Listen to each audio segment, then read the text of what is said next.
యేసుక్రీస్తు నామములో బెతస్తా విడుదల పరిచర్య తరపున మీకు ప్రేమపూర్వకమైన వందనాలు. ఈ దిన వాక్య ధ్యానము, నీవు నాకు సేవకుడివై ఉన్నావు, నేను నిన్ను మరువజాలను. యెషయా గ్రంథం 44వ అధ్యాయం 21వ వచనము. క్రొత్త నిబంధనలో దీని అర్థం మరింత ఆధ్యాత్మికమైనది. అక్కడ విమోచకుడు యేసు ప్రభువు పాపదాస్యము నుంచి మనల్ని విడిపించేందుకు అవసరమైన వేలను చెల్లించాడు.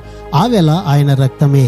ఆ రక్తం మూలంగా విశ్వాసులు పాప క్షమాపణ, విముక్తి, పరలోకములో ఉన్న శాశ్వతమైన వారసత్వం లభించాయి. యేసు తన విశ్వాసుల పక్షంగా వారి శత్రువైన సాతాను ఎదిరించి మానవత మీదకి మరణాన్ని తెచ్చిపెట్టిన ఈ పిశాచాన్ని ఆయన నాశనం చేసి సైతాను చేతుల్లో పడడం మూలంగా మనిషి జారవిడుచుకున్న దాన్ని అంతటిని తిరిగి మనిషికి సమకూర్చాడు.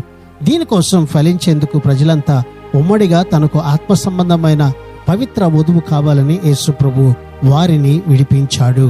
ప్రార్థన.